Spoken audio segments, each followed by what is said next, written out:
જય ગિરનારી મિત્રો મિત્રો આજે સૌથી વધારે જો કોઈ બીમારી જોવા મળતી હોય ને ઓલ ગુજરાતમાં નહીં ઓલ ઇન્ડિયામાં તો એ હાથના દુખાવા, પગના દુખાવા, ગોઠણના દુખાવા, ખંભાના દુખાવા, કમરના દુખાવા, ટૂંકમાં તમામ પ્રકારના શરીરમાં જે દુખાવા છે ને બરાબર એ સૌથી વધારે જોવા મળે છે.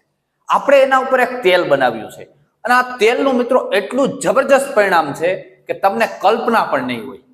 તમે 1 મહિનો દિવસ સતત લગાતાર આ તેલનો પ્રયોગ કરો ને એટલે તમને જે દુખાવા છે ને એના ઉપર જબરજસ્ત પરિણામ મળશે, એમાં કોઈ શંકા નથી. બરાબર. અને હા મિત્રો, આ જે બધા દુખાવા હોય ને એ વાતના હિસાબે હોય છે.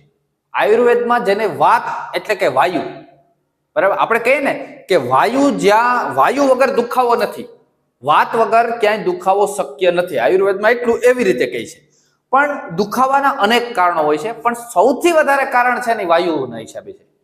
પણ વાયુના હિસાબે જેને દુખાવો હશે એને મિત્રો આ જે તેલ છે એ ઉત્તમમાં ઉત્તમ પરિણામ મળશે. બરાબર. તમે વિડીયો અંત સુધી જોજો. અને હા, જેને હાથ પગ ગોઠણના દુખાવો હોય ને એને આ વિડીયો મોકલવો પડો. ટૂંકમાં આપણે જેટલા વિડીયો બનાવીએ ને એને જેને દુઃખ હોય ને મોકલો તો કોઈને કોઈ ખાલી આમ આંગળી સીંધવાનું પુણ્ય મળે કે ભાઈ હા વિડીયો જોયો, અમે બનાવ્યું ને અમારે મટી ગયો. એટલો ઉત્તમ પરિણામો વાળા વિડીયો હશે આપણા, એ તમને ખબર જ છે આપણી. સારું, કઈ કઈ વસ્તુની જરૂર પડે એ પેલા જોઈ લઈએ. બરાબર. પહેલી વસ્તુ છે સરસવનું તેલ જોશે. સરસવનું તેલ જોશે કેટલું? 250 ગ્રામ, માત્ર 250 ગ્રામ. સારી કોઈ કંપનીનું લેજો અને કાચી ઘાણીનું જો મળી જાય તો ઉત્તમ કહેવાય, પણ લગભગ ગુજરાતમાં નહીં મળે. સરસવના તેલની આપણે માંગ ઓછી હોય છે. સરસવની તેલની જગ્યાએ તમે કયું તેલ વાપરી શકો ખબર? તલનું. બરાબર. સફેદ તલનું તેલ મળી જાય ને ઓરિજિનલ તોય ચાલે. બરાબર. અથવા તો સરસવનું તેલ. રેડી. બીજી વસ્તુ જે છે ધતુરાનો રસ. ધતુરો બધા ઓળખે જ છે. ધતુરો નામની જે વનસ્પતિ ગામડે ગામડે બધી જોવા મળે છે. રેડી. આ ધતુરાના પાન લઈ લેવાના. પાન તોડતા હોય ત્યારે ખાસ ધ્યાન રાખવાનું, એમાં જે સીડ છે એ આંખમાં કે ક્યાંય ઉડે ને એવી રીતે આમ રેડી વ્યવસ્થિત તોડજો. ધતુરાના પાન તમારે લઈ આવી, ધોઈ, સૂકવી અને એનો રસ કાઢી લો. બરાબર. ધોઈને ટૂંકમાં સૂકવી એટલે 1-2 દિવસ સૂકવો ને, ખાલી પાણી ઓલું સુકાઈ જાય ને એવી રીતે સૂકવી પછી એનો રસ કાઢી લો. રસ કેટલો લઈ જવાનો છે? 250 ગ્રામ. એટલા પાંદડા લેતા આવજો. બરાબર. ટૂંકમાં આ બે વસ્તુ વધારે છે. સરસવનું તેલ 250 ગ્રામ, એની સામે ધતુરાનો રસ કેટલો છે? 250 ગ્રામ. ઓકે. હવે ત્રીજી વસ્તુ છે હિંગ. હિંગ આપણે દરરોજની રસોડાની જ વસ્તુ છે, ખાઈએ જ છીએ. એ માત્ર તમારે લેવાની છે આમાં 10 ગ્રામ. એનો ભૂકો કરીને વાપરવાનો છે. બરાબર. એના ગાંગડા આવે છે, તમે જોયા હશે. ચોથી વસ્તુ છે લસણ. લસણના 15 નંગ લખ્યા છે. 15 નંગ એટલે આખું લસણ નહીં, 15 કળી. એની જે ફોલીએ ને આપણે શાકમાં નાખવા કળી. બરાબર. એ લસણની કેટલી કરી નાખવાની? તમારે 15 કરી નાખી દેવાની અંદર ખાલી વ્યવસ્થિત. 15 થી 20 નાખો તો વાંધો નહીં, એમાં કઈ નુકસાની નથી. લસણ. આગળ છે લાલ રતનજોત. આ તમારે ગાંધીને ત્યાંથી લેવું જોશે. લાલ રતનજોત તમને મળશે નહીં. લાલ રતનજોત નજીવી કિંમતે આવશે. બરાબર. અને 10 ગ્રામ એ લઈ લેજો. રેડી. એની ડાળખીઓ સ્વરૂપે પણ આવે, સુકાઈ ગયેલું આ રીતે આમ. બરાબર. અથવા એનો ભૂકો મળે તો ગમે તે ચાલશે. બરાબર. અને છેલ્લું છે ભીમસેની કપૂર 10 ગ્રામ. આ પણ તમારે લેવું છે, ગાંધીને ત્યાંથી મળી જશે. અહીંયા એક છેલ્લે વસ્તુ લખીને મેં મિત્રો, ટર્પેન્ટાઇન 250 ગ્રામ. આ ઓપ્શનલ છે. બરાબર. એટલે આમાં કદાચ ઉમેરો તો એના ગુણમાં વધારો થાય અને ન ઉમેરો તો ચાલે. આ કોઈ એવું નથી કે આમાં ઉમેરવું જ છે, પણ જો તમે ઉમેરશો ને તો આ તેલ છે ને એ એકદમ શક્તિશાળી બને છે. પણ ટર્પેન્ટાઇન હોય ને મિત્રો, એ આપણા કલર કરતા હોય ને એમાં જે નાખીએ ને એ નહીં હો. ચીડના રસ, ચીડ નામની વનસ્પતિ આવે. બરાબર. ચીડના રસમાંથી ટર્પેન્ટાઇન બને છે, તમને ખબર હશે. બરાબર. તમે ઓનલાઈન જોજો, ગૂગલ સર્ચ કરશો ટર્પેન્ટાઇન કેવી રીતે બને, ઘણા બધા વિડીયો એના મળી જશે તમને. બરાબર. એટલે ટર્પેન્ટાઇન હું અહીંયા ફોટો એક મૂકું છું. પેલી થોડુંક મોંઘું આવતું હશે, પણ ટર્પેન્ટાઇન રસ તમે 250 ગ્રામ આપણા તેલ સિદ્ધ કર્યા પછી તમે સાથે નાખવું પડે. બરાબર. જો એ મગાવી લેજો તો સારું.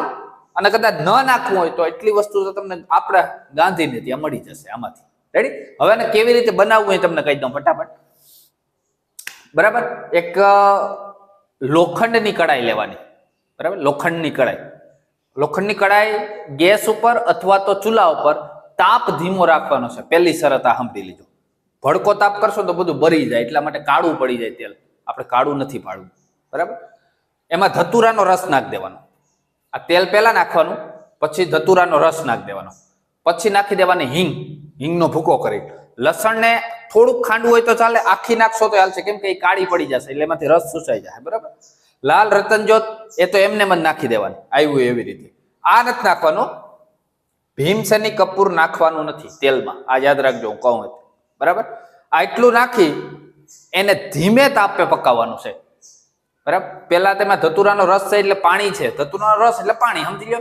એ બળશે, ધીમે ધીમે ફીણ નીકળશે. બરાબર. એટલે ધતુરાનો રસ અને ફીણ નીકળવાનું બંધ થઈ જાય, આ રસ બધોય બળી જાય, આ બધું એમાં વ્યવસ્થિત થઈ, તમને એમ થાય કે હવે માત્ર તેલ જ દેખાય છે, ત્યારે એને નીચે ઉતાર લેવાનું. પછી ઠંડુ થવા દેવાનું. ઠંડુ થાય એટલે ગાળી લેવાનું. રેડી?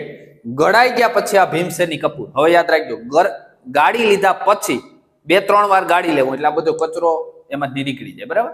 પછી ભીમસેની કપૂર હોય ને એને વ્યવસ્થિત ભૂકો કરી અને ગાળ્યા પછી, ઠંડુ થઈ ગયું, ગાળ્યા પછી આ ભીમસેની કપૂર 10 ગ્રામ એમાં નાખી દેવાનો ભૂકો. રેડી? સમજી ગયા? ભૂકો નાખી એને હલાવી નાખશો એટલે આપણું તેલ તૈયાર થઈ ગયું. હવે મિત્રો મારે વાત કરવી છે આની ટર્પેન્ટાઇન.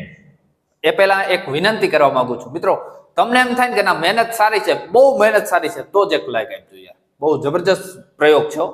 એક લાઈક અને ચેનલમાં નવા હોય તો સબસ્ક્રાઇબ ખાસ કરજો.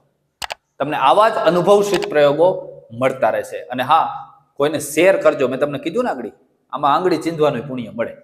રેડી? હવે ટર્પેન્ટાઇન તમે કદાચ મગાવ્યું, ઓનલાઈન મળી જાય છે, એમેઝોન ઉપર, ફ્લિપકાર્ટ ઉપર ટર્પેન્ટાઇન, ઓરિજિનલ ટર્પેન્ટાઇન મળી જશે તમને. રેડી? તો લઈ આવ્યું હોય ને તો આ જે તેલ બન્યું તું ઠરી ગયા પછી, ભીમસેની કપૂર ગયા પછી બધી પ્રક્રિયા પૂરું પછી એમને એમાં ઠલવી દેવાનું અને પછી હલાવી નાખશો એટલે તમારું વ્યવસ્થિત તેલ તૈયાર થઈ જશે. વ્યવસ્થિત. બરાબર. અને અહીંયા જે મેં ફોટા મૂક્યા ને એમાં તમે જો, એમાં ટર્પેન્ટાઇનમાં નીચે લખેલું છે કે ગોઠણના, હાથ પગના દુખાવા માટે બેસ્ટ આ રસ, ચીડનો રસ. બરાબર. એમને મેં ભૂસી શકાય, કંઈ ન હોય ને આ ખાલી એકલું હોય ને તોય હાલે. પણ આપણે તો કેવું બનાવવું છે? ટોપ બનાવવું હતું. એવું ટોપ તેલ બનાવવું હતું કે જેથી આમ માલિશ કરો ને તો તમને એમ થાય કે ના કંઈક લગાડ્યું છે, એવો અદ્ભુત ખ્યાલ આવે. બરાબર. આવો એક નાનો એવો પ્રયોગ હતો, તમને જરૂર પસંદ આવ્યો હોય છે. મિત્રો પસંદ આવ્યો હોય ને તો મારી એક વિનંતી છે, તમે હજી એકવાર કહો, કોઈને મોકલો. મોકલવાનું બીજું કોઈ કારણ, ગુજરાતમાં આયુર્વેદ પ્રત્યે લોકો જેટલા જોડાય ને એટલો જ આપણો આશય છે. મિત્રો જય જવાન, જય કિસાન, જય